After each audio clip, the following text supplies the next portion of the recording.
सभी का स्वागत है पतंजलि के इस मंच पे, जिसके अंदर हम लेके चल रहे हैं एनसीईआरटी बेस्ड साइंस सीरीज। अभी तक हमने जो टॉपिक्स किए हैं वो हमने बायोलॉजी के किए। बायोलॉजी में भी हम मोर स्पेसिफिकली बात करें तो हमने जूलॉजी के अंदर सारा एक बार देख लिया है। कुछ एक टॉपिक जो बॉटनी से रिलेटेड हैं हमारे, वो सेक्शन हम बाद में करेंगे। अभी हम जो है इसी सीरीज के अंदर एनसीईआरटी बेस्ड सीरीज में अभी हम करेंगे फिजिक्स के। आप लोगों को भी टॉपिक जो है सब्जेक्ट की चेंज की रिक्वायरमेंट होगी, तो उसी के लिए हम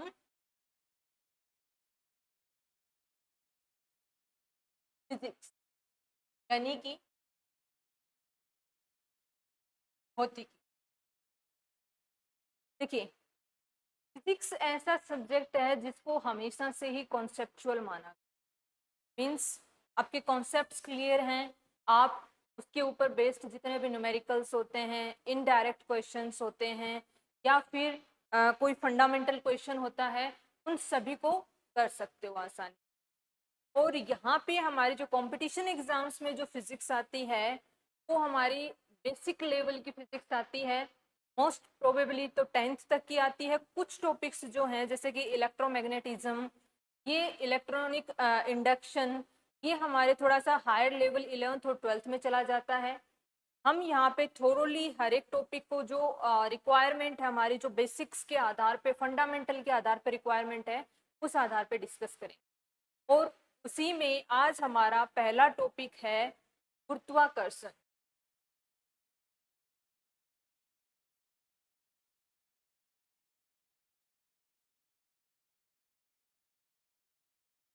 मतलब ग्रेविटेशन। गुरुत्वाकर्षण या ग्रेविटेशन जो है, ये एक ऐसा फोर्स है, एक ऐसा बल है जो कि ब्रह्मांड में उपस्थित पूरी दुनिया, पूरे ब्रह्मांड में, not only on the earth, सिर्फ पृथ्वी पे नहीं, मैं बात कर रही हूँ पूरे ब्रह्मांड की। ब्रह्मांड में उपस्थित जितने भी पिंड या कण हैं, वस्तुएं हैं, बॉडीज हैं, उन सब का आपस में एक दूसरे पे लगने वाला अट्रैक्शन फोर्स। आई रिपीट कि पूरे ब्रह्मांड में कहीं पे भी एक बॉडी का दूसरे बॉडी पे लगने वाला, उसके द्रव्यमान की वजह से लगने वाला अट्रैक्शन फोर्स जो होता है, वो क्या होता है? गुरुत्वाकर्षण फोर्स, यानी कि ग्रेविटेशनल फोर्स होता है, गुरुत्वाकर्षण बल होता है। इस चीज की खोज किसने की थी? ये बहुत ही एक प्रसिद्ध जो है, सभी को पता है कि जब न्यूटन, सर आइजैक न्यूटन एक पेड़ के नीचे सो रहे थे, सेब के पेड़ के नीचे, तो ऊपर से सेब आके गिरा। तो उन्होंने सोचा कि ये जो सेब है पेड़ से नीचे ही क्यों गिरा, ये ऊपर क्यों नहीं गया, या फिर ये नीचे गिरता ही क्यों है? ऐसी क्या चीज है, ऐसा क्या रहस्य है कि जो वस्तुएं हैं नीचे की ओर गिरती हैं? तो उससे उनके दिमाग में जो क्यूरियोसिटी जगी कि ऐसा कौन सा फोर्स है जो कि पृथ्वी पर विद्यमान बाकी चीजों को अगर हवा में उछाला जाए, हवा में रखा जाए, तो वो हमेशा नीचे की ओर ही जाती हैं, ऊपर की ओर नहीं जाती हैं, अनटिल अनलेस उनमें कुछ बाहर से एक्सटर्नल फोर्स ज्यादा नहीं लगाया जाता है। तो वो जो फोर्स कहलाया वो ही पृथ्वी का गुरुत्वाकर्षण, यानी कि ग्रेविटी, जो कि ग्रेविटेशनल फोर्स जो कि अर्थ जो है बाकी बॉडीज पे लगाती है। अब हमने यहाँ पे बात की बेसिक्स सी कि गुरुत्वाकर्षण बल होता क्या है और ये किस तरीके से अस्तित्व में आया। इसके मतलब ऑब्वियस सी बात है, जब पृथ्वी बनी और इस पे बाकी सब चीजें धीरे धीरे इवोल्यूशन हुआ, विकास हुआ, ये तब से मौजूद था। लेकिन मानव जाति के दिमाग में, मानव जाति ने अच्छे तरीके से इसको डिफाइन किया था सर आइजैक न्यूटन ने। उन्होंने सही तरीके से बताया था कि ये वाला जो फोर्स होता है, ये फोर्स होता है, रेस्पॉन्सिबल होता है पृथ्वी पे वस्तुओं के टिके रहने की वजह से, पृथ्वी की ओर आकर्षित होने के लिए, और उन्होंने गुरुत्वाकर्षण फोर्स को डिफाइन किया। अब अगर हम बात करें कि इसके अन्य एग्जाम्पल्स क्या क्या हो सकते हैं, तो जो ग्रेविटेशनल फोर्स है, आप खुद सोचिए, मेरे साथ पढ़ते हुए अपना दिमाग लगाइए कि ऐसी क्या क्या चीजें हैं जिसके अंदर आप अपने आसपास में डेली लाइफ में क्या है अ, इसका अनुभव करते हैं। सबसे पहले तो हम पृथ्वी के ऊपर ही रह पाते हैं, अगर गुरुत्वाकर्षण फोर्स नहीं होगा तो हम हवा में उड़ेंगे। दूसरी चीज जैसे कि सूर्य के चारों ओर ग्रह चक्कर लगाते हैं, जो हमारा सोलर सिस्टम है जो है सूर्य सूर्य के चारों ओर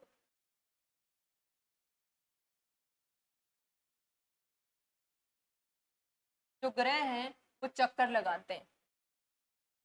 तीसरा, अगर हम बात करें चंद्रमा और सूर्य के ही ग्रेविटेशनल फोर्स के कारण क्या होता है, तो बड़ी वाटर बॉडी जैसे कि समुद्र और महासागर, इनमें ज्वार भाटा आता है। यानी कि जो टाइड्स होते हैं, टाइड्स वो आपके आते हैं गुरुत्वाकर्षण फोर्स के कारण ही। तीसरा, जिस प्रकार से सूर्य के चारों ओर बाकी ग्रह चक्कर लगाते हैं, उसी प्रकार से हमारी पृथ्वी, इसके चारों ओर चक्कर कौन लगाता है? चंद्रमा। तो देखिए, पृथ्वी के चारों ओर चंद्रमा चक्कर लगाता है, सूर्य के चारों ओर बाकी ग्रह चक्कर लगाते हैं, और हमारी जो जितनी भी वस्तुएं हैं वो पृथ्वी के ऊपर टिक पाती हैं। ज्वार भाटा आना, ये सारे के सारे कार्य किसकी वजह से हो रहे हैं? गुरुत्वाकर्षण बल की वजह। गुरुत्वाकर्षण बल वो बल तो कोई भी दो मास वाली बॉडीज, यानी कि कोई भी दो द्रव्यमान वाली वस्तुओं को आपस में एक दूसरे के प्रति अट्रैक्ट करता है, आकर्षित करता है, उस फोर्स को कहते हैं गुरुत्वाकर्षण बल या ग्रेविटेशनल फोर्स कहते हैं। गुरुत्वाकर्षण बल जो है, अगर इसके बारे में हम एक तरीके से इसको मैथमेटिकल फॉर्म में डिफाइन करें कि क्या होता है, कितनी इसकी वैल्यू होती है, तो उससे संबंधित जो है एक नियम है, उसको कहा जाता है गुरुत्वाकर्षण का सार्वत्रिक नियम, यानी कि universal rule of gravitational force. तो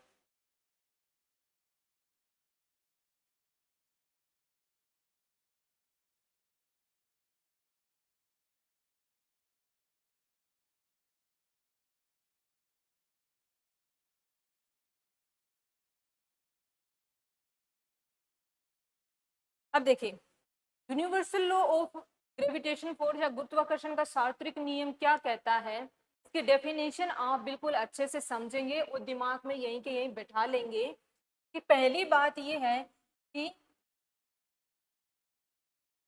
कोई भी दो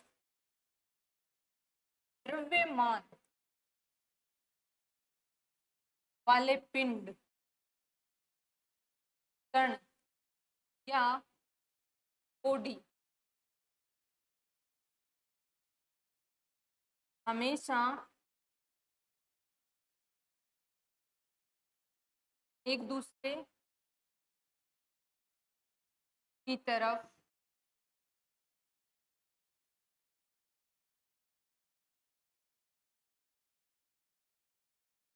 आकर्षित होते हैं एक बल द्वारा।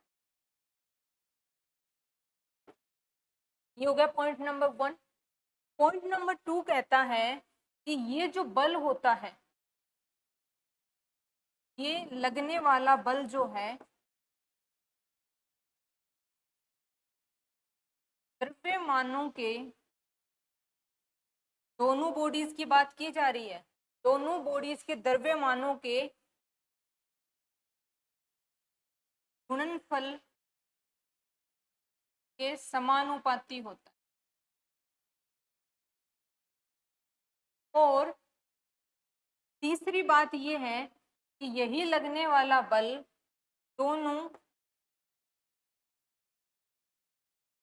पिंडों के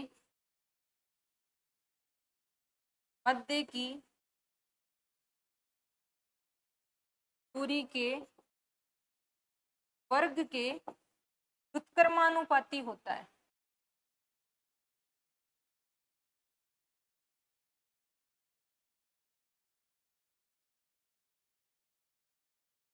यानी कि तीन चीजें हो गई। पहली चीज, कोई भी दो बॉडी होंगी, कोई भी दो पिंड होंगे, कोई दो कण होंगे जो इस ब्रह्मांड में उपस्थित है और जिनके अंदर कुछ ना कुछ द्रव्यमान है, तो वो एक दूसरे को क्या करेंगे, वो दोनों पिंड एक दूसरे की तरफ एक आकर्षण का बल महसूस करेंगे। दूसरी चीज, वो जो बल होगा, आकर्षण का बल, वो इन दोनों पिंडों के द्रव्यमान जो है उनके गुणनफल के समानुपाती होता है। तीसरी चीज, इन दोनों पिंडों के बीच की जो दूरी मान लीजिए डी है, तो जो लगने वाला बल होगा बीच की दूरी के वर्ग, यानी डी मैंने बोला तो डी स्क्वायर, उसके व्युत्क्रमानुपाती होगा। तो यहां से हम कंक्लूसिवली एक क्या बना सकते हैं, मान लीजिए उस बल को मैंने कहा फोर्स एफ, तो फोर्स एफ क्या है, से एक बॉडी है एम मास की, दूसरी बॉडी है एम मास की।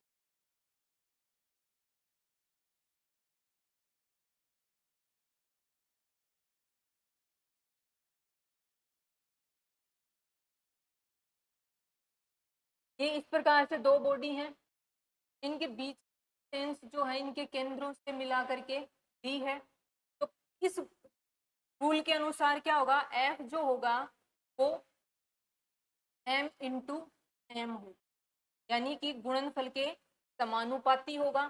दूसरी चीज, फोर्स एफ जो है वो आपका व्युत्क्रमानुपाती है किसके, बीच के डिस्टेंस के स्क्वायर के। तो यहां से हम कह सकते हैं कि ओवरऑल एफ इक्वल्स टू, मान लीजिए क्या हो गया आपका, समानुपाती है एम क्रॉस एम अपॉन में स्क्वायर, और F equals to M cross M upon में टी। ये जो फॉर्मूला है आपका, कौन सा formula, F equals to D M cross M upon में टी स्क्वायर के अंदर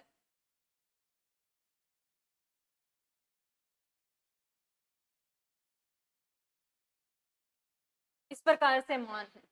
तो ये हमारा कहलाता है मैथमेटिकल रूप में, न्यूमेरिकल रूप में ग्रेविटेशनल फोर्स, गुरुत्वाकर्षण बल।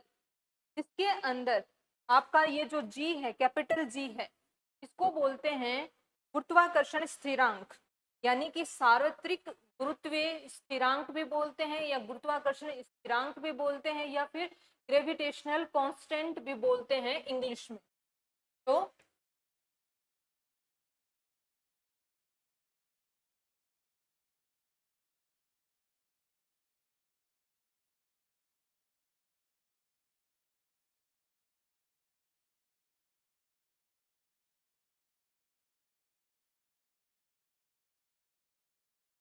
ग्रेविटेशनल कांस्टेंट, ये एक हमने पढ़ लिया इसका मैथमेटिकल फॉर्मेट। अब यहीं से हम क्या कह सकते हैं कि अगर हमें टी की वैल्यू निकालनी है, यानी कि इसे गुरुत्वीय स्थिरांक की वैल्यू निकालनी है, तो वो क्या हो जाएगी आपकी, एफ डी स्क्वायर अपॉन में एम इंटू एम। और अगर इसकी एसआई यूनिट की बात करें, देखिए फोर्स है एफ, एफ की फोर्स की होती है न्यूटन, डी क्या है आपकी, दूरी है, दो पिंडों के मध्य बीच की दूरी है, उनके केंद्रों के बीच की दूरी। तो दूरी की जो एसआई यूनिट होती है वो होती है मीटर, और मीटर का स्क्वायर। ये भी क्या है, एम, यहाँ पे बड़ी बॉडी का मास या द्रव्यमान है, ये दूसरी बॉडी का है, यानी कि अगर हम इसको केजी में लेंगे तो हम कह सकते हैं कि केजी इंटू केजी, यानी कि न्यूटन मीटर स्क्वायर और केजी की पावर -2, ये क्या होती है, एसआई यूनिट होती है। बहुत बार बहुत सारी एग्जाम्स के अंदर डायरेक्टली जो है ऑप्शनल क्वेश्चंस के अंदर इस प्रकार से पूछ लिया जाता है कि पृथ्वी के गुरुत्वीय स्थिरांक की एसआई यूनिट क्या होगी। तो पृथ्वी के गुरुत्वीय स्थिरांक की हमने यहाँ पे डिराइव कर ली, न्यूटन मीटर स्क्वायर पर केजी स्क्वायर जो है उसकी एसआई यूनिट होगी। अब अगर हम बात करें नेक्स्ट इसकी, कुछ ना कुछ तो मानक वैल्यू अभी तक निकाल के रखी होगी। तो देखिए जो आपका g है यानी कि गुरुत्व स्थिरांक 0.67 × 10⁻⁻11 जो है एक एक तरीके से ये मान लिया है कि पृथ्वी का जो गुरुत्व स्थिरांक है, पृथ्वी का गुरुत्व स्थिरांक वो ऑलमोस्ट ये होगा। तो ये इसकी वैल्यू हमें याद रखनी है। जब न्यूमेरिकल सोल्व करने होते हैं तब हमें ये वैल्यू पुट करनी होती है 6.67 × 10⁻⁻11। आगे अगर यूनिट्स की बात करें तो यहाँ पे यूनिट न्यूटन मीटर स्क्वायर पर के। तो ये आपकी इसकी ऐसा यूनिट हो गई। नेक्स्ट हम बात करें तो देखिए एक चीज होती है कि आपने महसूस किया होगा कोई भी वस्तु यदि बहुत ऊंचाई से गिर रही है, बहुत ऊंचाई मतलब कि हम उसको आसानी से ऑब्जर्व कर सकें। यदि कम ऊंचाई होती है तो ह्यूमन आई जो है, मनुष्य की जो आंखें और दिमाग है, वो इतनी तेजी से वो गिरती हुई वस्तु को अच्छे तरीके से ऑब्जर्व नहीं कर सकते हैं, उसमें होने वाले परिवर्तनों को। तो यदि कोई वस्तु ऊंचाई से गिर रही है, मान लीजिए कोई बिल्डिंग है, कोई बॉल गिरा है, ये बॉल जब नीचे की ओर गिर रही है तब क्या हो रहा है, इसके वेग में परिवर्तन हो रहा है।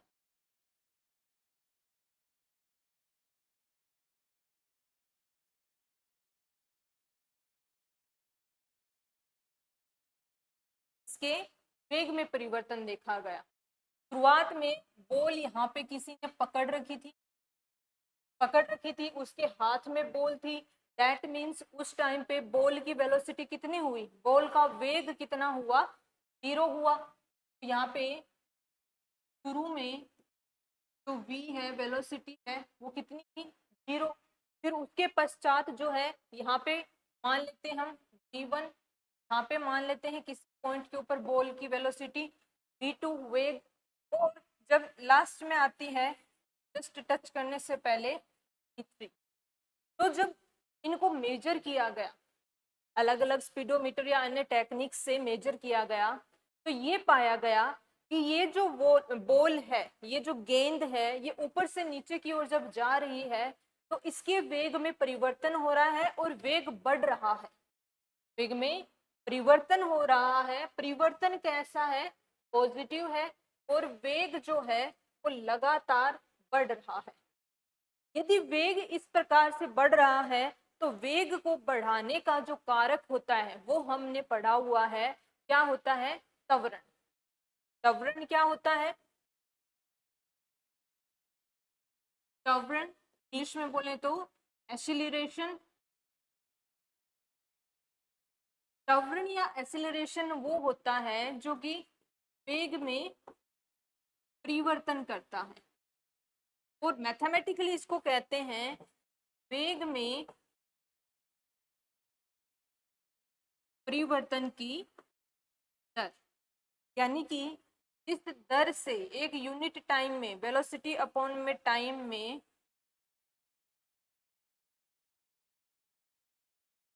होता है चेंज, वही उस वस्तु का क्या कहलाता है, त्वरण।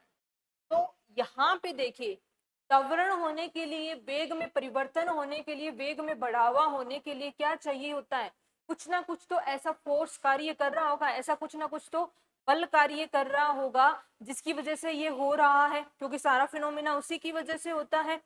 तो ये तो हमें पता चल गया कि अभी अभी हमने पढ़ा था कि यहाँ पे सरफेस है, अर्थ है, यहाँ पे क्या है, पृथ्वी है। तो पृथ्वी अपनी तरफ ग्रेविटेशनल फोर्स से, गुरुत्वाकर्षण बल से इसको अपनी ओर खींच रही है, और उसी गुरुत्वाकर्षण बल के कारण उत्पन्न हुआ है इसके अंदर त्वरण, जिसकी वजह से क्या हो रहा है, वेग में परिवर्तन। तो इसीलिए इस वाले परिवर्तन, इसी वाले वेग में दर की परिवर्तन को क्या बोल रहे हैं कि किसकी वजह से हो रहा है, गुरुत्वीय त्वरण, यानी कि ग्रेविटेशनल एक्सीलरेशन। ये बहुत ही आसान है, आप फिर से इसको चीज को इस प्रकार से समझ सकते हैं कि हमने पहले डिस्कस किया कि जो पृथ्वी है वो अपने वजन की वजह से, अपने मास की वजह से क्या करती है, हर एक बॉडी को अपनी ओर आकर्षित करती है। इसी प्रकार से जब ये बॉल ऊपर से नीचे की ओर गिर रही है तो बॉडी का जो ग्रेविटेशनल फोर्स है इसको अपनी ओर आकर्षित कर रहा है। उस फोर्स की वजह से क्या जनरेट हो रहा है, एक त्वरण जनरेट हो रहा है। और इसका प्रमाण क्या है कि यहाँ पे त्वरण उपस्थित है। इस चीज का प्रमाण है इसकी बदलती हुई वेलोसिटी। क्यों? क्योंकि v1 से बड़ी है v2 और v2 से बड़ी है v3। तो इस प्रकार से वेग के अंदर परिवर्तन हो रहा है, वेलोसिटी कंटिन्यूअसली इंक्रीज हो रही है, तो त्वरण की वजह से हो पा रहा है। तो उस वजह से यहाँ पे उपस्थित जो त्वरण है किसकी वजह से, पृथ्वी के गुरुत्वाकर्षण की वजह से, तो हम उसको बोलेंगे गुरुत्वीय त्वरण। गुरुत्वीय त्वरण जो है क्या करता है, गुरुत्वीय त्वरण बेसिकली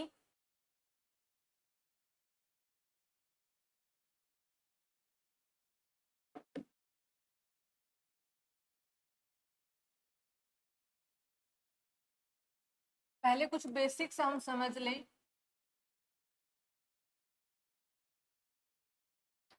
गुरुत्वीय त्वरण को निर्दिष्ट करते हैं,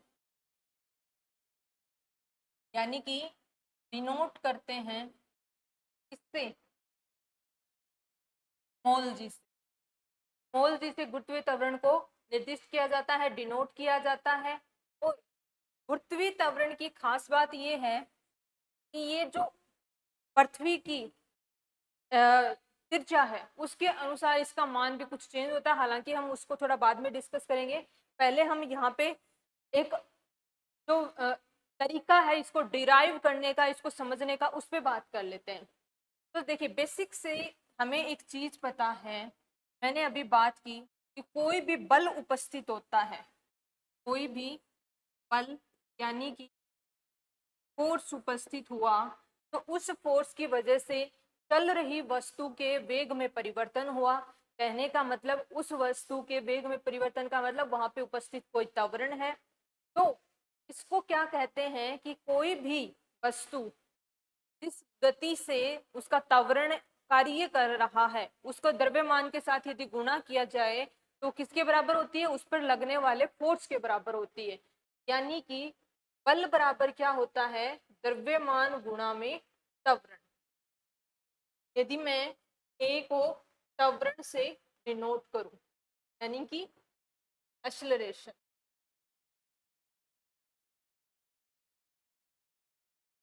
तो एम यहाँ पे क्या हो गया, वस्तु का द्रव्यमान हो गया, ये बल हो गया। अब यहाँ पे हमने जब गिरती हुई बॉल की बात हमने की थी तो उसका मान लेते हैं मास तो क्या है, द्रव्यमान एम ही है, और उसके ऊपर लगने वाला त्वरण कौन सा था, गुरुत्वीय त्वरण। तो यानी कि F इक्वल्स टू क्या हो गया आपका mg।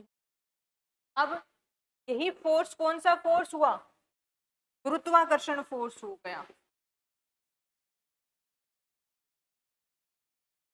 क्यों, गुरुत्वाकर्षण फोर्स की वजह से ही तो क्या लग रहा है, गुरुत्वीय त्वरण लग रहा है।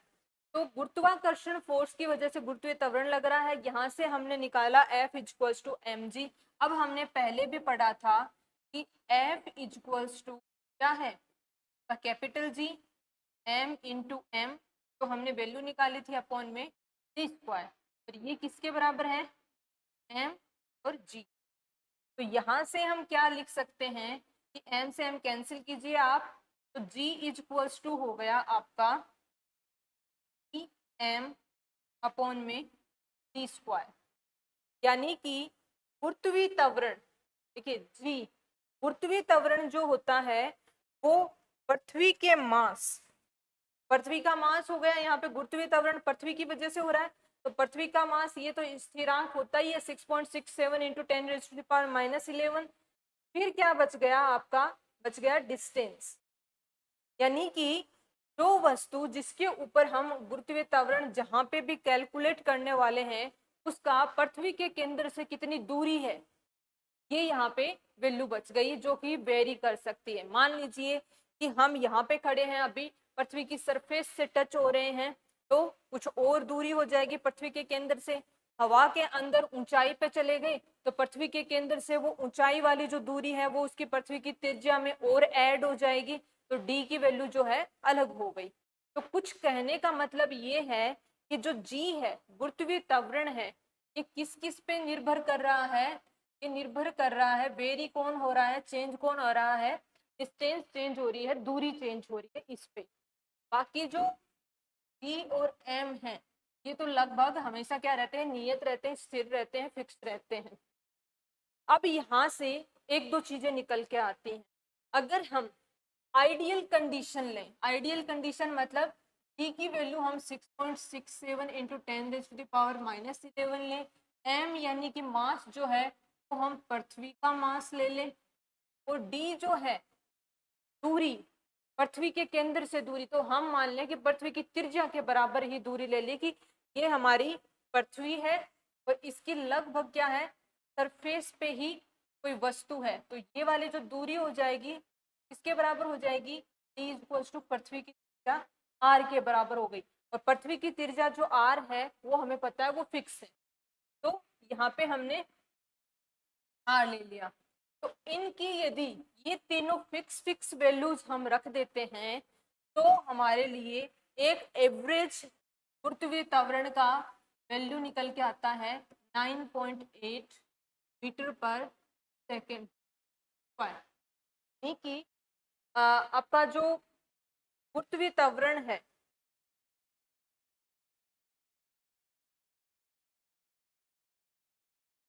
वो, ये वैल्यू आप रखते हैं पृथ्वी के रेस्पेक्ट में, पृथ्वी के रेस्पेक्ट में, यानी कि पृथ्वी की वैल्यू के आधार पे, क्योंकि बाकी सब वैल्यूज हमने किसके लिए ली हैं, पृथ्वी की वैल्यूज के आधार पे लिए हैं, तो उसमें तो ये एक एवरेज वैल्यू निकल के आई है। हालांकि के अंदर क्या होता है, थोड़ा सा वेरिएशन, थोड़ा सा बदलाव जो है देखने को मिलता है गुरुत्वीय त्वरण में, जब हम पृथ्वी के पूर्व और विषुवत रेखा की ओर जाते हैं। देखिए, हम सभी को पता है कि पृथ्वी जो है वो कंप्लीटली गोल नहीं है, एकदम स्फेरिकल फॉर्मेट के अंदर नहीं है, वो अंडाकार है। पृथ्वी यदि अंडाकार है तो यहाँ पे क्या होगा, इस प्रकार से डिस्टेंस के अंदर वेरिएशन होगा। ध्रुव पे क्या होती है, डिस्टेंस कम होती है। विषुवत रेखा के आसपास जो पृथ्वी की जो त्रिज्या है वो सबसे बड़ी होती है। तो इसकी वजह से यदि हमारा फॉर्मूला ये है, यानी कि आपका जो गुरुत्वीय त्वरण है वो व्युत्क्रमानुपाती है डिस्टेंस की स्क्वायर के। तो यदि डिस्टेंस बढ़ेगी, यानी कि दो पिंडों के बीच की दूरी बढ़ेगी, तो आपका जो गुरुत्वीय त्वरण है वो क्या हो जाएगा, यदि d बढ़ता है तो व्युत्क्रमानुपाती होने के कारण ये क्या हो जाएगा, कम हो जाएगा। इसी प्रकार से यदि मान लीजिए d कम होता तो गुरुत्वीय त्वरण बढ़ जाता, एक दूसरे के अपोजिट रिलेशन के अंदर है ये। तो यहाँ पे मैंने कहा कि पृथ्वी का जो विषुवत रेखीय क्षेत्र होता है उसके आसपास पृथ्वी की त्रिज्या सबसे बड़ी मानी गई है, ध्रुव की ओर कम होती है, वो चपटी हो जाती है। तो कहने का मतलब ध्रुव पर d की वैल्यू बढ़ जाती है और विषुवत रेखा पर d की वैल्यू कम हो जाती है। ये इस प्रकार से वेरी करता है।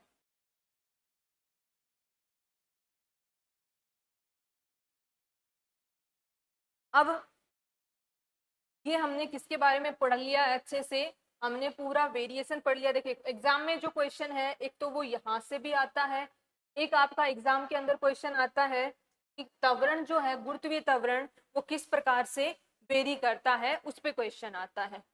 अब जब हम यहाँ पे पृथ्वी के गुरुत्वीय त्वरण की बात कर रहे हैं तो लगे हाथ हम क्या कर लेते हैं, चंद्रमा के गुरुत्वीय त्वरण की भी बात कर लेते हैं।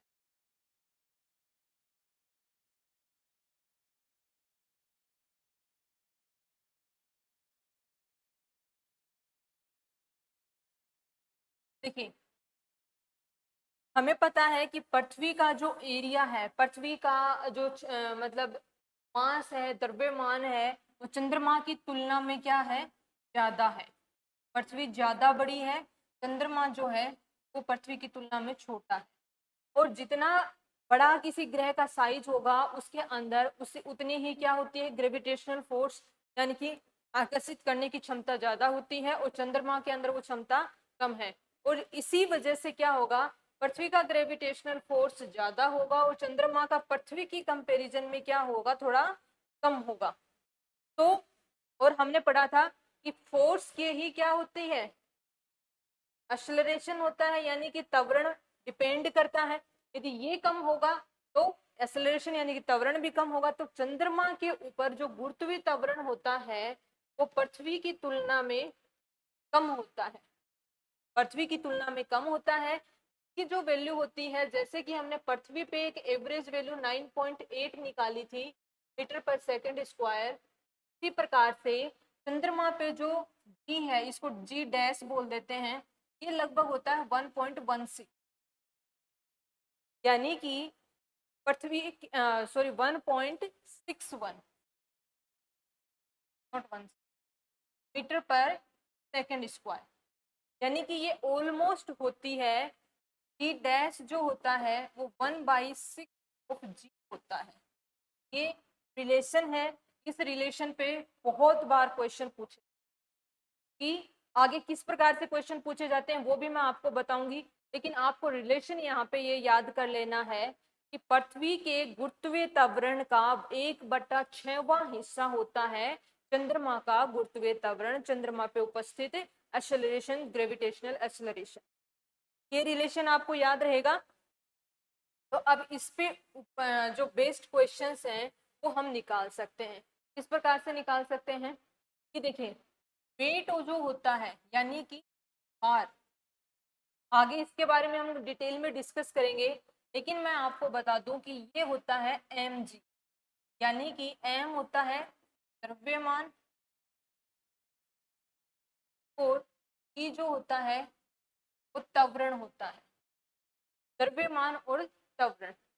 अब द्रव्यमान जो है वो एक ऐसी यूनिट है, एक ऐसा वैल्यू होती है जो किसी भी वस्तु की कहीं पर भी चेंज नहीं होती, वो फिक्स होती है। द्रव्यमान प्रत्येक वस्तु का हमेशा सेम रहता है। तो द्रव्यमान सेम है तो चेंज क्या हो रहा है, त्वरण हो रहा है।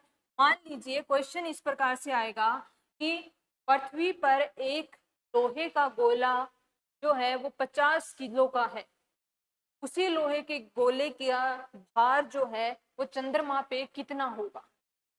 आई रिपीट, कि पृथ्वी पर एक लोहे का गोला जो है वो 50 केजी का है, उसका भार जो है वो 50 किलोग्राम आ रहा है, उसी लोहे के गोले का भार जो है वो चंद्रमा पर कितना होगा। अब इसमें से जो भार शब्द होता है ना, के अंदर क्या आ गई, दोनों द्रव्यमान और त्वरण दोनों आते हैं। तो पृथ्वी पर यदि गोले का भार जो है वो 50 केजी है,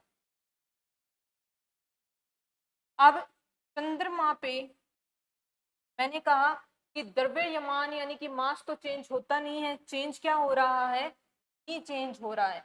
तो वो कितना हो रहा है, मास तो हुई है, ई की जगह पे जी डैश है, वो आपका है mg/6। क्यों, कि मैंने अभी अभी आपको बताया था जी डैश इक्वल टू होता है 1/6। तो इससे हम कह सकते हैं कि पृथ्वी पे जो mg की वैल्यू थी उसका 1/6 कर दीजिए, उसका 1/6 कैसे हो जाएगा, 50/6। तो इतना किलोग्राम फील होगा चंद्रमा पे सेम गोले का भार, जो कि पृथ्वी पे 50 किलो। इस प्रकार के जो क्वेश्चंस हैं वो हमारे इस में आते हैं। नेक्स्ट हमारी दो चीजें आती हैं। पहली चीज कि भारहीनता की स्थिति क्या होती है, और फिर भारहीनता की स्थिति के रिजल्ट क्या होते हैं और कहाँ पे अप्लीकेबल होते हैं। देखिए,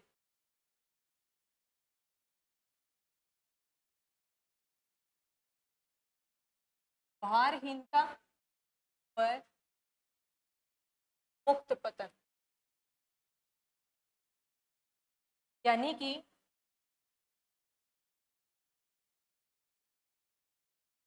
वेटलेसनेस एंड फ्री फॉल, ये दो चीजें। देखिए, भारहीनता एक वो कंडीशन है, एक वो स्थिति है। भारहीनता क्या है? एक स्थिति है जिसके अंदर कोई भी वस्तु का कितना भी भार हो लेकिन वो अनुभव नहीं होता है। तो कहने का मतलब वो स्थिति जिसमें वस्तु का भार प्रतीत हो, वो क्या कहलाती है? क्या है? वो स्थिति जिसमें किसी भी वस्तु का भार शून्य प्रतीत हो, वेटलेसनेस की कंडीशन फील हो, तो वो स्थिति कहलाती है आपकी भारहीनता। अब ऐसा कब हो सकता है? क्यों? क्योंकि मैंने बताया कि भार, चलो पहले एक बार हम इसके लिए भार को ही समझ लेते। देखिए, एक होता है भार और एक होता है द्रव्यमान। भार को डिनोट करते हैं वेट W, तो द्रव्यमान होता है मास। देखिए, भार और द्रव्यमान ये दो चीजें हैं। द्रव्यमान होता है किसी भी वस्तु का जो एक्चुअल में मान होता है, उसमें जितना भी पिंड, जो उसके कण, उसकी जो चीजें उपस्थित हैं उस वस्तु के अंदर, उन सभी का कितना मान है, उसमें कितना द्रव्यमान है, उसमें कितने पदार्थ हैं, उसकी जो एक इकाई होती है तो बोलते हैं हम द्रव्यमान, यानी कि मास। लेकिन यही मास यदि इसके साथ में जुड़ जाता है, इफेक्ट होता है फोर्स से। कौन से फोर्स? जो उसके आसपास उपस्थित वस्तुएं हैं उनके फोर्स से। जैसे कि अगर हम यहाँ पे खड़े हैं तो मेरे आसपास जो वस्तुएं हैं, पोडियम है, बोर्ड है, या कोई अन्य वस्तुएं, चेयर्स हैं, तो इनसे क्या होता है का एक अट्रैक्शन फोर्स जारी है मेरा।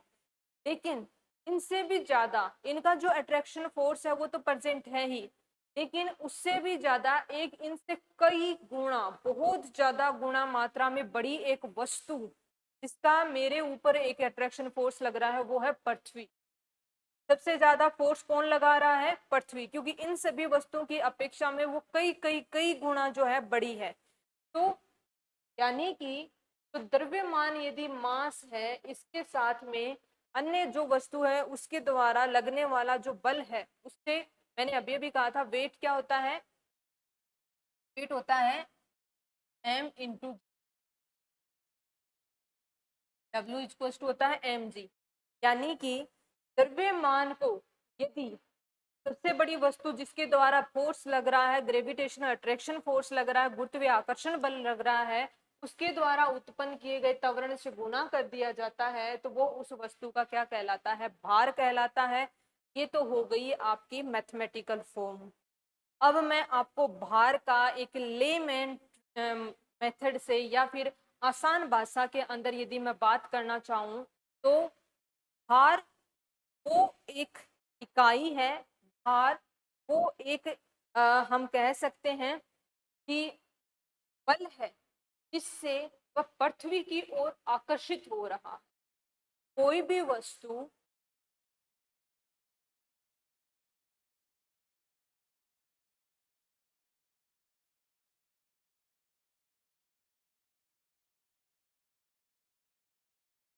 मैं आसान भाषा में समझा रही हूँ, ये हमने मैथमेटिकल पढ़ा। भार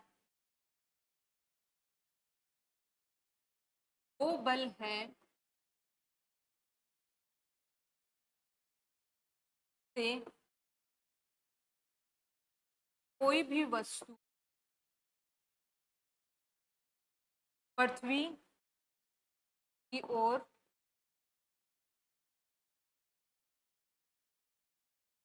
आकर्षित होती,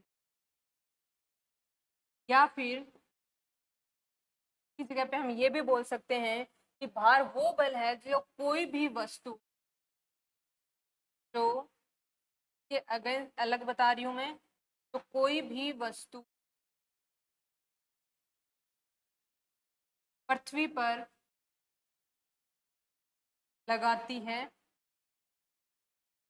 के आकर्षण बल के विरुद्ध लगा, तो यानी कि भार क्या हो गया, एक प्रकार का बल हो गया, तो द्रव्यमान क्या हो गया, उसकी एक नियत वैल्यू हो गई कि उसमें कितना द्रव्यमान उपस्थित है। ये दोनों में क्या होता है, डिफरेंस होता है, तो बोलते हैं भार को वेट। तो ये होता है आपका, देखिए यहाँ से अगर हम फिर से डेफिनेशन से फॉर्मूला निकालना चाहें तो मैंने कहा कि भार वो बल है जो कि पृथ्वी पे लगाती है कोई भी वस्तु उसके द्वारा लगाए हुए आकर्षण बल के विरुद्ध। तो क्या हो गया, फोर्स हो गया, बल हो गया, ये क्या हो गया, बल हो गया आपका। फोर्स इक्वल टू होता है मास इनटू एक्सीलरेशन, तो ये किसके बराबर हो गया, मास और एक्सीलरेशन पृथ्वी के अगेंस्ट कौन सा हो जाएगा, ग्रेविटेशनल एक्सीलरेशन, यानी कि गुरुत्वीय त्वरण हो जाएगा। तो यहाँ से भी आपका निकल के आ रहा है F इक्वल टू mg, और यहाँ पे भी हमने इसको समझने की कोशिश की। तो ये दो चीजें होती हैं। तो अब से आप याद रखेंगे कि द्रव्यमान यदि m है तो भार उसका क्या होगा, mg। और यहाँ पे हम भारहीनता की वैल्यू बात कर रहे हैं, इसकी भारहीनता की, यानी कि क्या चीज महसूस नहीं हो रही है, mg महसूस हो रहा है, बल्कि m तो प्रेजेंट है ही, द्रव्यमान तो है वो तो प्रेजेंट है, लेकिन mg यानी कि भार जो है वो फील नहीं हो रहा है वस्तु का। क्यों नहीं हो रहा है, कैसे नहीं हो रहा है, उस पर अब हम डिटेल में चर्चा कर लेते हैं कि भारहीनता क्या होती है। देखिए कोई भी वस्तु, कोई भी वस्तु, मान लीजिए कि कोई वस्तु है के द्वारा सरफेस पे क्या किया जाता है, एक तरीके से अट्रैक्ट कर रहा है इसको सरफेस अपनी ओर, मास होने की वजह से। तो जब ये वस्तु इस कांटेक्ट में आती है यहाँ से इस पोजीशन में, तो दोनों डायरेक्शन में क्या लगता है, एक फोर्स लगता है। ये नीचे की तरफ जो फोर्स लग रहा है वो फोर्स लग रहा है इस सरफेस के अट्रैक्शन की वजह, नीचे की ओर क्या कर रही है, आकर्षित कर रही है। उसी के अपोजिट ये जो वस्तु है ये क्या लगा रही है, प्रतिक्रिया बल लगा रही है, एक प्रतिक्रिया बल, यानी कि जो रिएक्शन फोर्स है वो लगाया जाता है। तभी तो कोई वस्तु, यदि मैंने यहाँ पे इस पेन को रखा है तो ये पेन यहाँ पे तभी रह पाएगा कि पेन का हथेली पे लगा हुआ बल बराबर हो हथेली के द्वारा पेन पे लगे हुए बल के। यदि दोनों बल बराबर होंगे तो नेट फोर्स क्या होगा, यानी कि मतलब जो ओवरऑल वैल्यू जो होगी वो क्या निकल के आएगी, जीरो आएगी। और जीरो वैल्यू के कारण ही क्या होगा, ये स्थिर अवस्था में रह पाएगा। यदि दोनों में से कोई भी फोर्स एक बड़ा हो गया तो नेट वैल्यू जो है वो जीरो नहीं होगी। तो या तो ये पेन और नीचे जाएगा, यदि नीचे का बल ज्यादा है तो ये ऊपर की ओर जाएगा। इसी वजह से मूवमेंट होता है। यदि दोनों तरफ के बल, यानी कि कोई वस्तु यहाँ पे टच है तो इसके प्रतिक्रिया बल और इसका जो अट्रैक्शन फोर्स है जो नीचे की ओर खींच रहा है, ये दोनों यदि जीरो नहीं हो तो वस्तु या तो नीचे की ओर धंसेगी या फिर ऊपर वाला फोर्स ज्यादा होगा तो वापस ऊपर की ओर जाएगी। इन दोनों में से एक होगा। लेकिन कोई वस्तु यदि सिर्फ उससे टच होकर के उस पर स्थिर बैठती है तो इसका जो फोर्स जो है वो आपका जीरो निकल के। अब देखिए भारहीनता का मतलब वो होगा, ये वस्तु किसी भी चीज में भारहीन कब महसूस करेगी, भारहीन तब महसूस करेगी जब इसके द्वारा लगने वाला प्रतिक्रिया बल जीरो हो जाए। कहने का मतलब अगर वस्तु एकदम वेटलेसनेस कंडीशन में है तो वो क्या नहीं होगा, वो नीचे की ओर जाएगी नहीं, किसी सरफेस को टच नहीं करेगी। सरफेस को टच नहीं करेगी तो उसके ऊपर लगने वाला का जो प्रतिक्रिया बल है, रिएक्शन फोर्स है, वो क्या हो जाएगा, जीरो हो जाएगा। तो लेमैन टर्म्स में हम क्या कह सकते हैं कि जब प्रतिक्रिया बल, रिएक्शन फोर्स की वैल्यू जीरो हो जाती है तो उस स्थिति को कहते हैं भारहीनता। और मुक्त पतन क्या होता है? बहुत ही सिंपल है। जब कोई भी वस्तु गिर रही है लेकिन उसके ऊपर लगने वाला फोर्स की वैल्यू यानी कि बल की वैल्यू यदि 0 है, कोई भी गिरती हुई वस्तु के ऊपर एक्सटर्नल लगने वाला फोर्स, मान लीजिए ये कोई वस्तु है, कोई पिंड है, ये आसमान से नीचे की ओर गिर रहा है, तो इस पर लगने वाले नेट फोर्स की वैल्यू यदि 0 हो जाएगी, ये क्या हो जाएगा? मुक्त पतन कहलाएगा। और मुक्त पतन की कंडीशन के अंदर हमेशा जो त्वरण होता है वो गुरुत्वीय त्वरण से ही चलता है, क्योंकि बाकी तो कोई फोर्स इसके ऊपर काम कर ही नहीं रहा होता है। तो ये हमने दो कंडीशन पढ़ी, एक तो भारहीनता की कंडीशन क्या कहलाती है और एक जो है मुक्त पतन की कंडीशन क्या कहलाती है। अब देखिए, तो कृत्रिम उपग्रह होते हैं,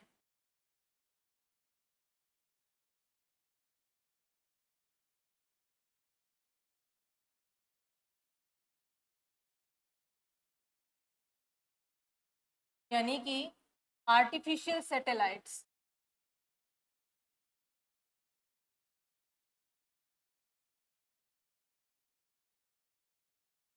कृत्रिम उपग्रह या आर्टिफिशियल सैटेलाइट्स जो हैं उनके अंदर अंतरिक्ष यात्री जाते हैं अंतरिक्ष के अंदर, तो वो हमेशा क्या महसूस करते हैं? भारहीनता महसूस करते हैं।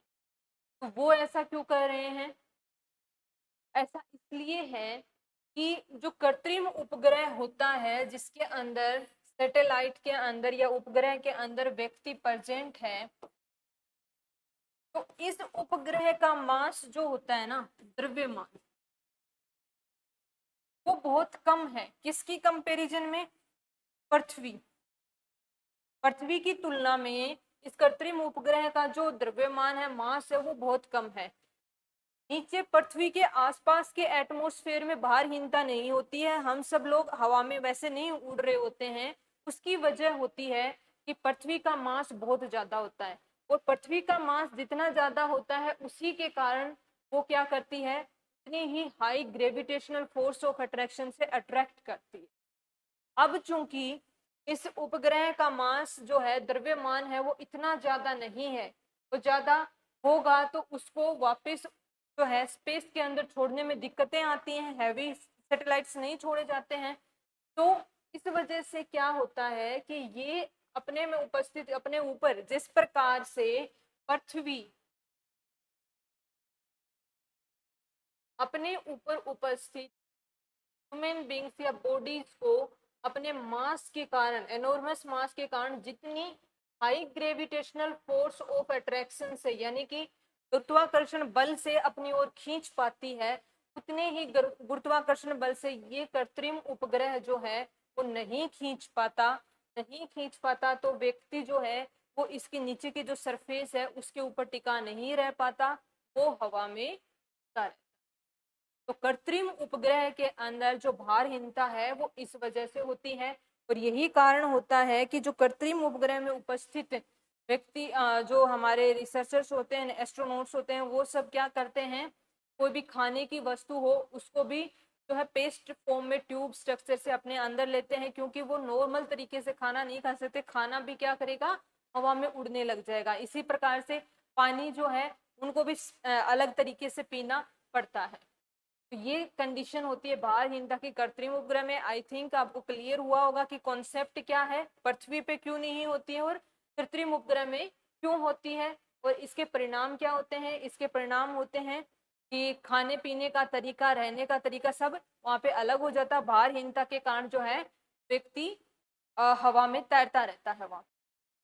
मुक्त पतन का जो एक और अन्य एग्जाम्पल है वो हम जो काफी फेमस है कि जब कोई लिफ्ट जो है वो ऊपर से नीचे की ओर आ रही है और उसकी रस्सी काट दी जाए जिससे वो अटैच्ड है, यदि वो रस्सी काट दी जाती है तो लिफ्ट जो है वो उसके ऊपर कोई फोर्स नहीं काम कर रहा।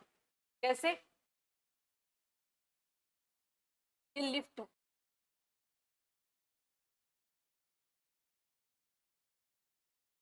में व्यक्ति उपस्थित है, ये लिफ्ट इस रस्सी से बंधी हुई नीचे की ओर आ रही। देखिए रस्सी से बंधे होने के कारण क्या है, एक टेंशन फोर्स कार्य कर रहा है। टेंशन फोर्स जो है, तनाव बल जो है, उसको बोलते हैं हम, रस्सी के माध्यम से इसके ऊपर कार्य कर रहा है। लेकिन जैसे ही इस रस्सी को कट कर दिया यहाँ, तो क्या होगा, ये टेंशन फोर्स की वैल्यू इसमें 0 हो जाएगी और ओवरऑल इस बॉडी पे, इस लिफ्ट पे कोई बाहर का जो फोर्स है, बाहरी जो बल है, कि नेट वैल्यू क्या हो गई, 0 हो गई। यही मैंने बताया कि जब बाहरी वैल्यू फोर्स की, बल की क्या हो जाए, 0 हो जाए, तो वो अवस्थिति क्या कहलाती है, आपकी फ्री फॉल कंडीशन कहलाती है। और उस अवस्था के अंदर जो है नीचे की ओर लगने वाला गुरुत्वाकर्षण बल ही कार्य करता है और गिरने वाली वस्तु का जो त्वरण होता है वो हमेशा गुरुत्वीय त्वरण होता है। ये 2-3 चीजें आप याद रखेंगे यहाँ पे कि फ्री फॉल में गिर रही वस्तु का हमेशा क्या होता है, गुरुत्वीय त्वरण से ही वो नीचे गिरती। अब आपका 2 टर्म्स होती हैं,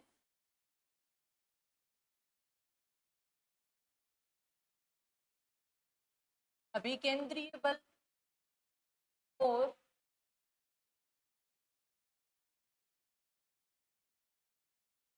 अपकेंद्रीय। देखिए अभिकेंद्रीय बल और अपकेंद्रीय ये किसके ऊपर कार्य करते हैं, ये दोनों कार्य करते हैं जब भी कोई बॉडी सर्कुलर मोशन के अंदर चल रही, यानी कि जब वर्ताकार पाथ में, यानी कि वर्ताकार कंप्लीटली हमेशा वर्ताकार होना जरूरी नहीं है, लेकिन किसी भी रूप से मान लीजिए कि इस प्रकार की एक रोड है, तो ये वाली जो रोड है, अब यहाँ से यहाँ पे यदि कोई कार जाएगी तो वो एक तरीके से क्या कर रही है, ये आभासी सर्किल में ही चल रही है। फिर जब यहाँ से लेकर के यहाँ पे जाएगी, ये हम आभासी एक सर्किल पे मान लेते हैं ये कार, और यहाँ से लेकर के यहाँ तक जाएगी तो, या फिर एक कंप्लीट सर्किल भी मान सकते हैं हम रोड का, पाथ का, जिसपे गाड़ी चल रही है। तो ऐसी स्थिति इसके अंदर सर्कुलर मोशन हो रहा है, वर्तीय गति कोई भी वस्तु या कोई भी बॉडी जब कर रही है तो उस पे 2 प्रकार के बल लग रहे होते हैं। एक बल होता है अभिकेंद्रीय बल और दूसरा बल होता है अपकेंद्रीय बल। तो और हम अच्छे से समझ लेते हैं।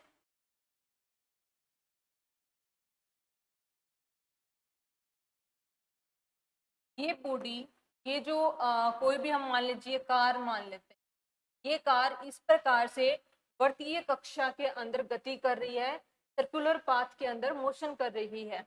तो के ऊपर हमेशा एक तो लगता है केंद्र की ओर लगने वाला बल और एक लग रहा होता है केंद्र के बाहर की ओर। अब देखिए मैंने पहले भी कहा था कि पेन का एग्जाम्पल दिया था, पेन मैंने हथेली पे रखा है, पेन हथेली पे टिका हुआ है, स्थिर अवस्था में है, इस पे, इसका मतलब ये है कि पेन के द्वारा सरफेस मेरी हथेली पे लगाया बल और हथेली के द्वारा ऊपर की ओर लगाया गया जो रिएक्शन फोर्स है वो दोनों का नेट क्या हो रहा है, 0 हो रहा है। तो इसी प्रकार से मान लीजिए कि अंदर की तरफ जो बल लग रहा है कार के ऊपर जब सर्कुलर मोशन में जा रही है, ये यदि जैसे कि हम इसको डिनोट कर लेते हैं, अभिकेंद्रीय बल को बोलते हैं हम इंग्लिश में सेंट्रीपिटल फोर्स, और अपकेंद्रीय बल कहलाता है आपका सेंट्रीफ्यूगल फोर्स। मान लीजिए अभिकेंद्रीय बल को हमने लिख लिया ए से, अपकेंद्रीय बल जो है बी है। यदि पहली स्थिति के अंदर अभिकेंद्रीय बल ज्यादा है अपकेंद्रीय बल से, यदि ये स्थिति हो गई तो कार जो है वो इस पे न जाकर के धीरे धीरे क्या हो जाएगी, आपका केंद्र की ओर आकर के गिरने को हो जाए, अंदर की तरफ आएगी। और दूसरी स्थिति के अंदर यदि अभिकेंद्रीय बल कम और अपकेंद्रीय बल ज्यादा है तो कार फिर से इस पे नहीं चलेगी, बल्कि कार इस प्रकार से बाहर की ओर निकल जाएगी। ये दो स्थिति हो गई। तो क्या कंक्लूजन निकाल सकते हैं हम कि कोई भी वस्तु को जो कि मोशन कर रही है, जो कि वेग में है, गति में है, किसी भी सर्कुलर पाथ पे, वर्तीय पाथ पे, तो वो वर्तीय पाथ पे बनी रह पाती है जब तक ए बराबर बी होते हैं, यानी कि अभिकेंद्रीय बल और अपकेंद्रीय बल। तो कुल मिलाकर के मैं ये कह सकती हूँ अभिकेंद्रीय बल वो बल है, मेरे शब्दों को ध्यान से सुनिए, अभिकेंद्रीय बल वो बल है जो कि वर्तीय कक्षा में गति करती हुई वस्तु को केंद्र की ओर खींचता है तथा वस्तु को बाहर नहीं, ज्यादा बाहर जाने से रोकता है। केंद्र की ओर खींचता है और वस्तु को बाहर जाने से रोकता है। यदि ये अनुपस्थित हो तो क्या होता है, वस्तु केंद्र जो आपके वर्ताकार पाथ में न जा करके बाहर चली जाएगी। इसी प्रकार से अपकेंद्रीय बल वो आभासी बल होता है। अपकेंद्रीय बल क्या हो गया हमारे लिए, आभासी हम कहेंगे। वो आभासी बल होता है जो कोई भी वस्तु को पूर्ण रूप से केंद्र की ओर झुकने से रोकता है और वस्तु की वर्तीय गति को जो है बनाए रखता है, और ये बाहर की ओर कार्य करता है। और इसका भी मान क्या होता है, A इक्वल्स टू बी होता है हमेशा, क्योंकि सेंट्रीफ्यूगल और सेंट्रीपिटल फोर्स, अभिकेंद्रीय और अपकेंद्रीय बल यदि बराबर नहीं होंगे तो वस्तु या तो बाहर की ओर स्किड हो जाएगी या फिर वो अंदर की ओर आकर के गिर जाएगी। ये इसके कारण होते हैं। अगर हम बात करें अभिकेंद्रीय बल और अपकेंद्रीय बल के मैथमेटिकल फॉर्म को भी देख लेते हैं यहीं पे, तो आर ये इसकी त्रिज्या हो गई, एम बॉडी का मास हो गया, पी जो है इसका वेग हो गया। तो यानी कि अभिकेंद्रीय बल होता है द्रव्यमान गुणा वी स्क्वायर, यानी कि वेग का स्क्वायर अपॉन में R. M V square upon में आर जो होता है वो आपका कहलाता है अभिकेंद्रीय बल। अभिकेंद्रीय बल का गुण क्या होता है, अभिकेंद्रीय बल का रोल क्या होता है, ये हमने अच्छे से समझा। इसी प्रकार से जो आपका है अपकेंद्रीय बल होता है एम ओमेगा स्क्वायर आर। यहाँ पे ओमेगा जो होती है वो आपकी होती है एंगुलर फ्रीक्वेंसी। ओमेगा क्या होती है, एंगुलर गति जो है, एंगुलर यानी कि कोणीय वेग भी को बोलते हैं। ये मैथमेटिकल फॉर्म्स हैं, मोर इम्पोर्टेंट है इसका कॉन्सेप्ट, क्योंकि जो कंपटीशन एग्जाम्स हैं उनके अंदर आपके इसी प्रकार के कॉन्सेप्चुअल क्वेश्चन आते हैं। मान लीजिए कि कोई व्यक्ति ए है, वो अपनी कार में किसी रोड पे चल रहा था और उस दौरान पे उसको इस प्रकार का सर्कुलर पाथ, तो कुछ भी घुमा करके दे देंगे, तो यहाँ पे कौन सा बल कार्य कर रहा था जिसने उसको रोड पे उतरने से रोका, तो कौन सा लग रहा होता है वहां पे, अभिकेंद्रीय या अपकेंद्रीय, ये आपको वहां पे डिसाइड करके बताना है कि दोनों की वैल्यू क्या होती है, इक्वल होती है, दोनों प्रेजेंट होते हैं और नेसेसरी होते हैं, जरूरी होते हैं वर्तीय गति के लिए। नेक्स्ट हमारा आता है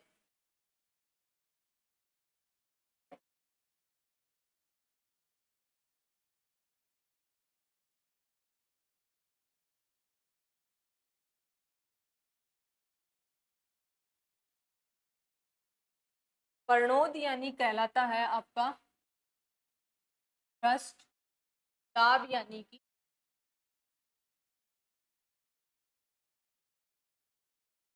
देखिए थ्रस्ट या वर्णोद क्या होता है, किसी भी सतह पर, किसी भी सतह पर लंबवत लगने वाला बल क्या कहलाता है, थ्रस्ट या वर्णोद कहलाता है। बहुत आसान है, किसी भी सतह पर लंबवत लगने वाला बल, लंबवत दिशा में लगने वाला जो बल होता है वो क्या कहलाता है, प्रणोद यानी कि थ्रस्ट कहलाता है। तो यानी कि थ्रस्ट क्या हो गया, वो फोर्स हो गया, वो बल हो गया जो कि लंबवत दिशा में किसी सतह पर लग रहा है। इसी प्रकार से दाब के लिए हम कह सकते हैं कि एकांक क्षेत्रफल पर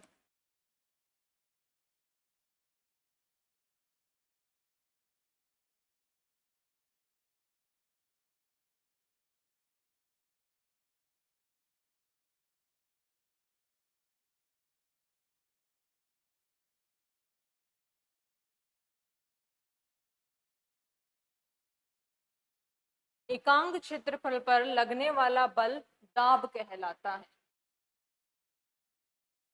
मान लीजिए सरफेस है, इसके अंदर ऊपर से क्या लग रहा है, बल लग रहा है।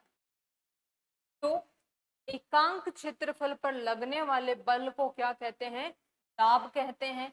यानी कि दाब की परिभाषा क्या हो गई, बल जो कि लग रहा है क्षेत्रफल पर यूनिट क्षेत्रफल पे जो लग रहा है। इंग्लिश में कहें तो फोर्स पर यूनिट जो होता है वो क्या कहलाता है, आपका प्रेशर कहलाता है, दाब कहलाता है। अब एक तरीके से इन दोनों के अंदर क्या डिफरेंस हो गया, जो आपका थ्रस्ट है वो दाब है, इसमें क्या हो गया। देखिए थ्रस्ट यानी कि जो प्रणोद है वो भी क्या है, एक प्रकार का दाब ही, एक प्रकार का प्रेशर ही है, ये इसका एक हिस्सा है दाब का। यहाँ पे बस कंडीशन ये हो गई कि जो बल है वो लंबवत होना चाहिए, वो 90 डिग्री पर होना चाहिए सतह से, कंडीशन ये हो गई। यहाँ पे ये कंडीशन नहीं, यहाँ पे बात ये हो रही है कि एकांक क्षेत्रफल पर लगने वाला बल, चाहे वो बल किसी प्रकार से लग रहा हो, वो क्या कहलाएगा, दाब कहलाएगा। ये दोनों के अंदर डिफरेंस है।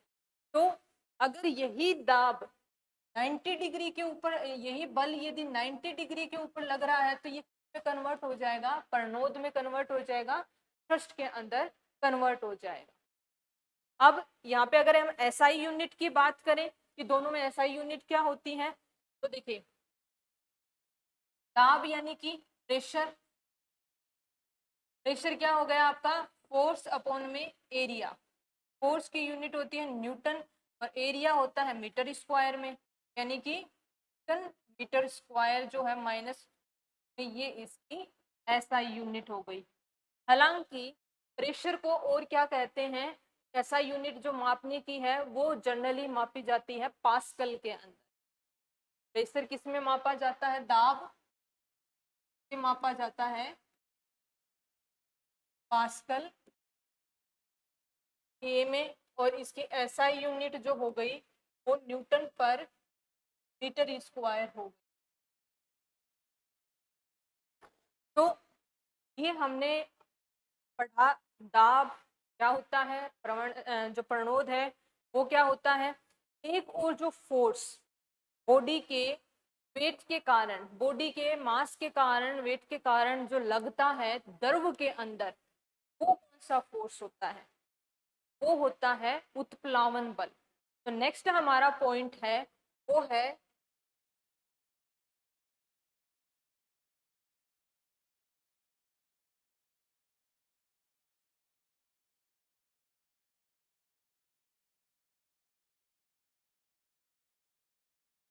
यानी कि buoyancy एंड buoyant फोर्स।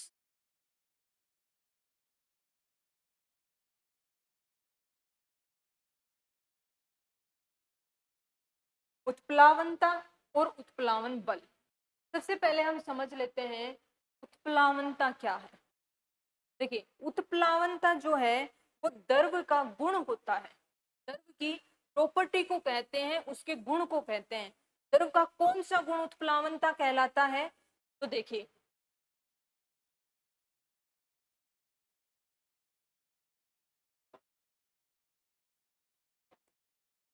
ये एक जलाशय है के अंदर कोई वस्तु,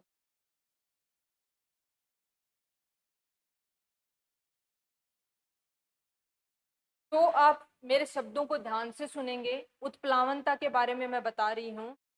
उत्प्लावनता पदार्थ का, तरल पदार्थ का वह गुण है जिसके कारण कोई भी वस्तु जो उस द्रव में डूबी हुई है वो एक बल महसूस करती है और तैर पाती है। उस बल के कारण क्या करती है, ऊपर की ओर जो बल लगता है उसकी वजह से वो तैर पाती है। यही जो गुण है पदार्थ का, कौन सा, अच्छा होगा कि हम एक बार लिख भी लें इसको। उत्प्लावनता की हम बात कर रहे हैं, तो उत्प्लावनता के लिए हम क्या कहेंगे, तरल या द्रव का वह गुण जो कि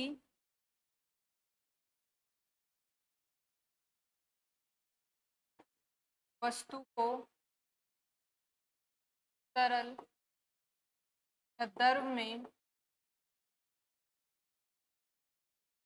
डुबोने पर एक बल के रूप में अनुभव होता है।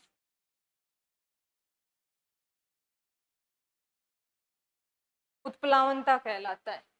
यानी कि इस तरल का, इस द्रव का वो गुण जो किसी वस्तु को इसमें रखने पर इसको ऊपर की ओर एक फोर्स के रूप में महसूस होता है, यही क्या कहलाता है, उत्प्लावनता कहलाता है। इस कॉन्सेप्ट को उत्प्लावनता कहते हैं, इस गुण को उत्प्लावनता कहते हैं। और ऊपर की ओर महसूस होने वाले इस बल को कहते हैं उत्प्लावन बल। ये वाला जो बल जो कि बॉडी को महसूस हो रहा है ऊपर की ओर, ये वाला बल कहलाता है उत्प्लावन बल। इस बल को एग्जिबिट करने की जो प्रॉपर्टी होती है, दिखाने की, प्रदर्शित करने का जो गुण होता है पदार्थ का, वो गुण कहलाता है उत्प्लावनता। ये दोनों के अंदर क्या है, बेसिक सा एक कॉन्सेप्ट है। अब अगर हम बात करें कि द्रव के अंदर कोई भी बॉडी किस प्रकार से तैर पाती है, उसके ऊपर उस दौरान कौन कौन से जो है बल कार्य कर रहे होते हैं। तो हम बेसिकली पढ़ क्या रहे हैं, वस्तु पर बल जब वह द्रव में, तो देखिए जब भी कोई वस्तु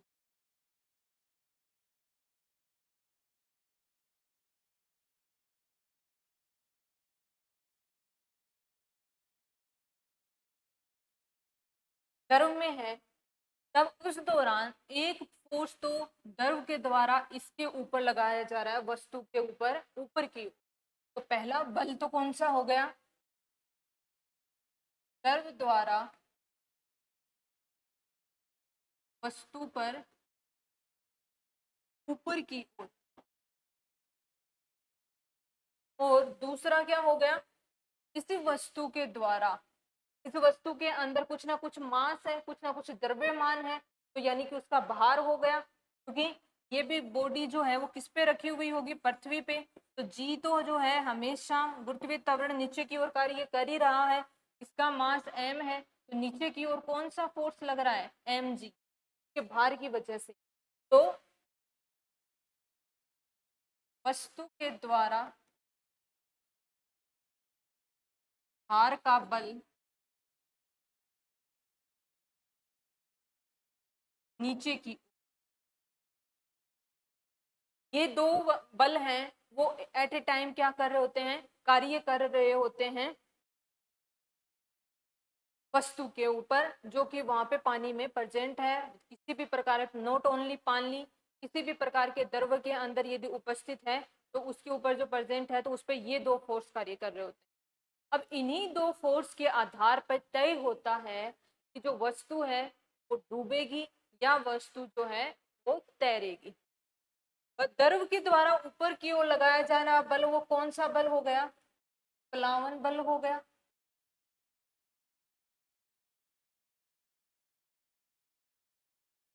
और ये हमने पढ़ ही लिया, भार हो गया इसका, ग्रेविटेशन फोर्स ऑफ अट्रैक्शन भी कह सकते, इसका भार का बल हो गया, दोनों हो गए। तो इनके आधार पे हम कह सकते हैं कि यदि उत्प्लावन बल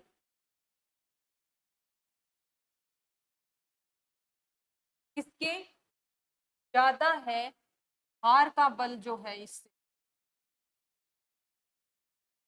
तो क्या हो जाएगा, यानी कि आपकी जो वस्तु है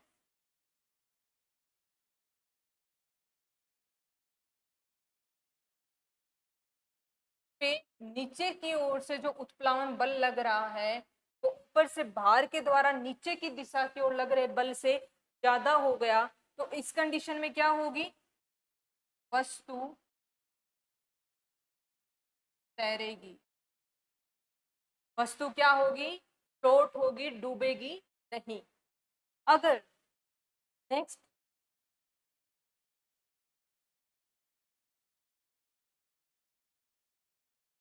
प्लावन बल जो है वो क्या हो, कम हो भार से, तो क्या हो जाएगा, स्वाभाविक सी बात है, भार ज्यादा हो गया, उत्प्लावन बल कम हो गया, तो वस्तु डूबेगी, तो वस्तु तैर नहीं पाएगी, नीचे की ओर डूब जाएगी। और तीसरी कंडीशन हमारे सामने आती है कि उत्प्लावन बल बराबर है भार के, यानी कि दोनों बराबर हैं। देखिए इस कंडीशन में बहुत इंटरेस्टिंग चीज होती है, वस्तु जो है वो पूर्ण रूप से डूब कर तैरेगी, पूर्ण डूब कर तैरेगी, यानी कि जो पानी का जो बिकर है, जो बाल्टी है, कोई भी वस्तु मान लीजिए, तो उसके अंदर वस्तु जो है वो ऊपर की, उसकी वस्तु की ऊपर की सतह तक पानी पहुंच जाएगा, उसमें होगी, लेकिन ये वस्तु कंप्लीटली जो है पेंदे में नहीं जाएगी, नीचे की ओर नहीं जाएगी, डूब कर उसके अंदर तैरती रहेगी। ये इसके अंदर क्या हो जाएगा, थर्ड कंडीशन हो जाएगी। और इन तीनों कंडीशंस पे ही क्वेश्चन पूछे जाते हैं। डायरेक्टली क्वेश्चन पूछ लेते हैं कि यदि उत्प्लावन बल का मान यदि भार के बराबर हो तो इस स्थिति में क्या होगा, यदि बराबर हो तो वस्तु तैरेगी, डूबेगी, वस्तु पूर्ण रूप से डूब जाएगी, वस्तु डूबकर तैरेगी, तो वस्तु डूबेगी भी, यानी कि उसकी जो ऊपर की सरफेस है वहां तक पानी पहुंच जाएगा, लेकिन वस्तु तैरती रहेगी, वस्तु जो है नीचे की तरफ नहीं जाएगी, कंप्लीटली पेंदे में नहीं जाएगी, तो पूर्ण रूप से डूबकर तैरेगी। इस प्रकार के जो क्वेश्चंस हैं वो पूछे जाते हैं विभिन्न एग्जाम्स के अंदर। और इसी के आधार पर जो है आर्किमिडीज ने एक सिद्धांत दिया था वस्तुओं की उत्प्लावनता पर, वस्तुओं के तैरने से संबंधित आर्किमिडीज ने क्या कहा था, आर्किमिडीज ने कहा था कि जो भी वस्तु है वो किसी भी तरल पदार्थ के अंदर अपने भार के बराबर जल को विस्थापित करते हुए तैरती, ये उनका एसेंस था। यदि सही रूप से मैं आपको कंप्लीट लाइंस में बताऊं तो वस्तु कोई भी तरल को पूर्ण रूप से या फिर आंशिक रूप से उसमें डूबकर तैरती रहती है, किस वजह से, कि वो अपने द्वारा जितना उसका भार, जिसमें जल में वो जितनी डूबी हुई है उतना जल विस्थापित उसने किया है। तो ये आर्किमिडीज का सिद्धांत है। आर्किमिडीज के सिद्धांत के आधार पे ही क्या होता है, जो सबमरीन्स हैं उनको डिजाइन किया जाता है, जलवाहन यान, बोट वगैरह जितनी भी हैं उन सबको डिजाइन किया जाता है, वो इसी पे कार्य करती हैं। और इंटरेस्टिंग चीज क्या है,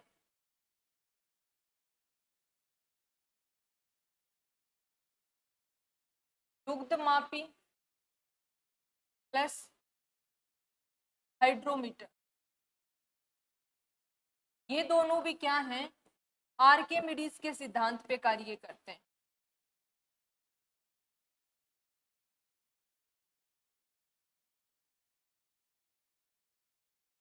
कैसे, देखिए आर्किमिडीज के सिद्धांत में मैंने क्या बताया कि कोई भी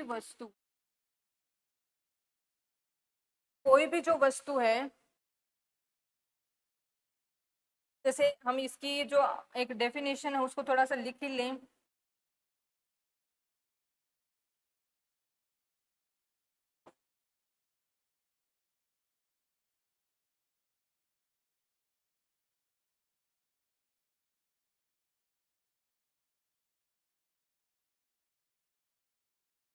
कोई भी वस्तु को तरल में पूर्ण या आंशिक रूप से डुबाने पर वह अपने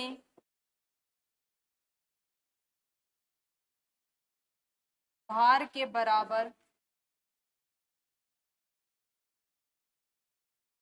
जल विस्थापित करती।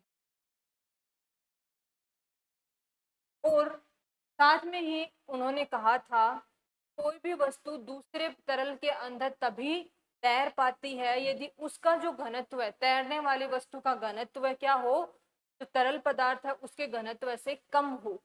यानी कि तैरने के लिए कंडीशन क्या हो गई, घनत्व पर भी आधारित हो। यदि इस वस्तु का जो कि तैर रही है इसका घनत्व है यानी कि डेंसिटी, की डेंसिटी d1 है और इसकी d2 है, जरूरी होगा कि d1 जो है वो d2 से कम हो। यदि डेंसिटी इसकी ज्यादा हो जाएगी तो वो तैर नहीं पाएगी, उसमें डूब जाएगी।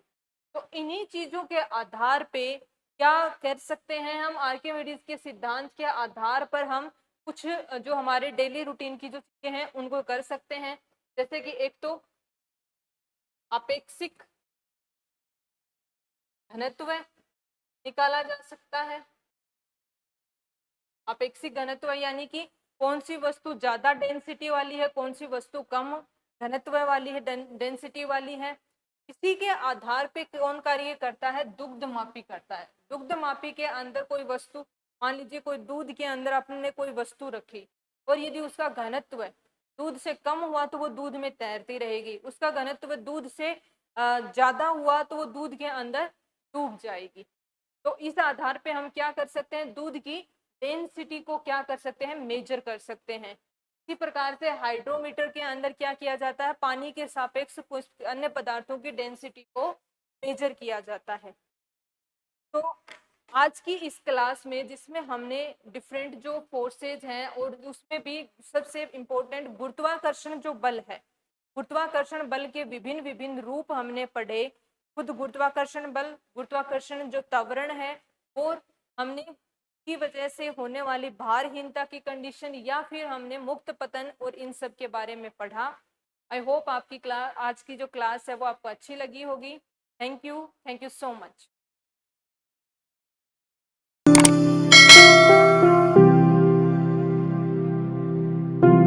अधिक जानकारी के लिए संपर्क करें पतंजलि, रिद्धि सिद्धि चौराहा के पास, गोपालपुरा बाईपास, जयपुर। कॉल करें 72406 72406।